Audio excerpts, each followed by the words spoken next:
Gitanjali Gutierrez, the Information Commissioner for Bermuda, and I'm sorry that I can't join the conference in person, but I'm grateful to the hosts to allow me to present some comments by video.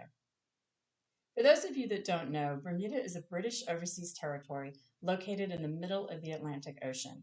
We've had access to information law since about 2015, and we have a population of about 60,000 people. Our Information Commissioner's institution has order-making authority, and our law is highly valued by the public.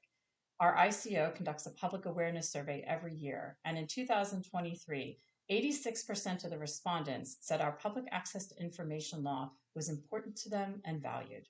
So this is the context in which my comments are presented. And I'd like to talk about two aspects of our experience in Bermuda with access to information law. One is an area where we could have done better, a shortcoming, and another is an area of success. So one significant shortcoming of our law is that it does not allow people to make an anonymous request. Instead, it requires public authorities to keep the identity of a requester confidential. In last year's public awareness survey, people are not confident this is happening.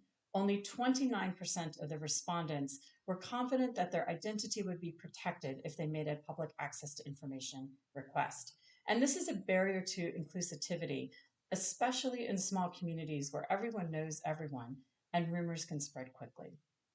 As Information Commissioner, I cannot ignore the fact that vulnerable individuals in Bermuda may have a legitimate concern that they could face express negative consequences for making an access request or experience the negative impact of quiet whispers if they make a request.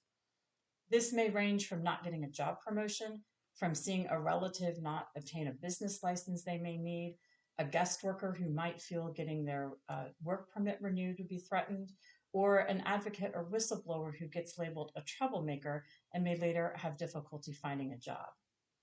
The takeaway here is a lesson that we know, that the practical process for accessing information may have a strong impact on whether the right to public access to information exists only on paper or whether it is something that is realized for everyday citizens on an equal level in small communities as much as in larger ones.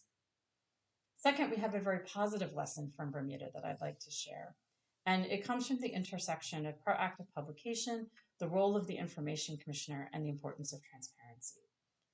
Under Bermuda's law, every public authority is required to publish the details of contracts for goods or services with a value over $50,000 US. And as Information Commissioner, my office has the ability to enforce this provision of our law. It means that on an annual basis, we ask public authorities to certify to us that they've published the details of their contract. And it means now that most of these contracts are published around the same 3-month period of time. And it allows the public and the media and advocates in Bermuda to watch for the publication of contracts and have much more understanding of how public spending is happening and the procurement process. This also occurs in Bermuda without the need for a single individual or group of individuals to make a public access to request. So it increases transparency in an incredibly important way without putting individuals at risk for any kind of negative consequences for making a request in a community where they cannot do so anonymously. It also means that our small office in Bermuda is allowed to or enabled to devote our limited resources to appeals where the records at issue are very controversial. So the basics of public spending, the basic details around public procurement of a value over $50,000 is something that is automatically published and available to the community without the need for an intervention from the ICO.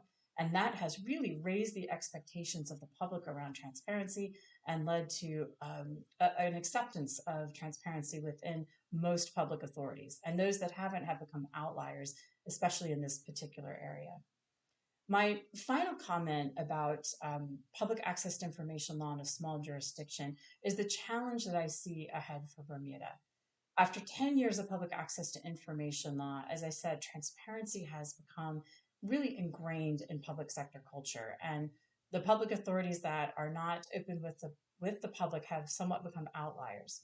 So transparency is there, and the public has learned a lot more about procurement, about public sector salaries, about the details and memos around decision making, meeting minutes, all kinds of things that give the public a greater understanding of how decisions are made, how public money is spent, and how services and activities are being delivered.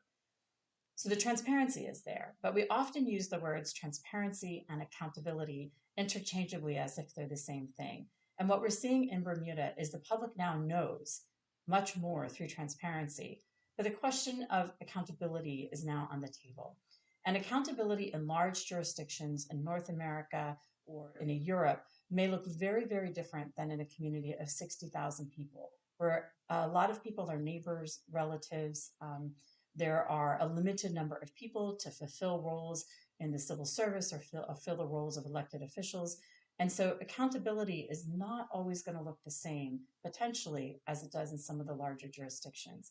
And so in the years ahead, I see potentially Bermuda really looking at what this question means in a community of 60,000 people. And I think that these kinds of questions may be relevant for areas or localities or small islands where the populations that we're talking about are 100,000 people or less. It's a very different environment to talk about what accountability means.